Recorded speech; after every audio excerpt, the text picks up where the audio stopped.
Vous n'êtes pas sans savoir, David, que le Parti travailliste traverse l'une des pires crises de son histoire, crise de popularité.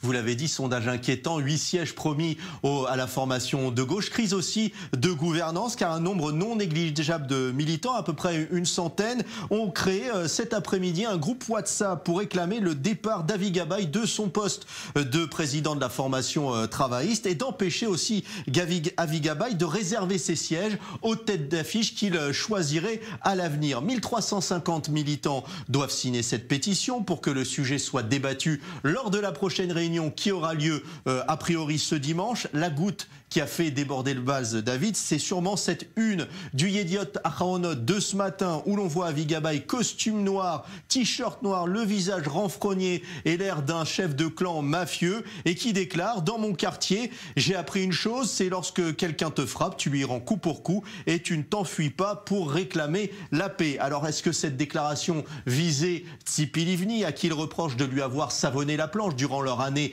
de collaboration? Est-ce que cette déclaration visait la ligne politique du Parti travailliste concernant la résolution du conflit israélo-palestinien? C'est un peu tout à la fois. Et puis Jonathan, il n'y a pas que les militants qui en veulent à Avi Gabay, il y a aussi plusieurs figures principales d'ailleurs du Parti travailliste. Oui David, plusieurs députés, notamment Ayelet Narmeas Verbin et surtout Eitan Cabel. Eitan Cabel reproche aujourd'hui à Avi Gabay de ne pas avoir prévenu les cadres du parti de l'éviction de Tzipi Livni et de la séparation avec le mouvement de Tzipi Livni.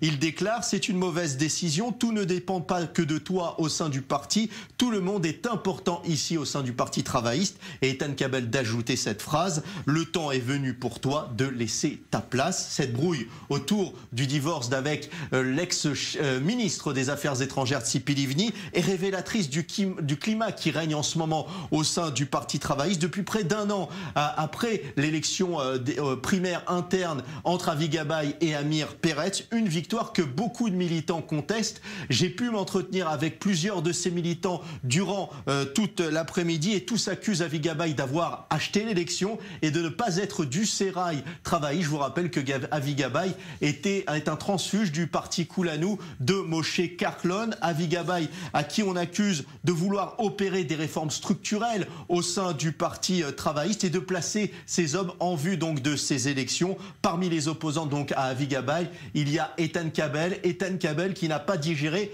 l'épisode de l'élection à la Histadrout. Je vais m'expliquer ainsi. On se souvient de cet enregistrement où on entend Eitan Cabel affirmer avoir obtenu le soutien de Shelly Khaymovitch, l'un des soutiens à Avi Gabay aujourd'hui, dans une future élection à la tête du Parti travailliste. En échange de quoi Eitan Cabel soutiendrait Shelly Khaymovitch à l'élection du principal syndicat israélien. Le scénario a quelque peu dérapé puisque Shelly Khaymovitch a perdu l'élection à la Histadrout face à Avi Nissan-Koren, et Shelly Khaymovitch s'est trouvée face à un choix, soit soutenir Cabel, soit soutenir Avi Gabay. Elle s'est souvenue qu'Eitan Cabel critiquait lors des émissions et sur les médias la présidence de Shelly Khaymovitch lors de son mandat à la tête du Parti travailliste, une ambiance de règlement de compte qui ne porte pas espoir et qui porte atteinte au Parti travailliste dans les sondages aujourd'hui.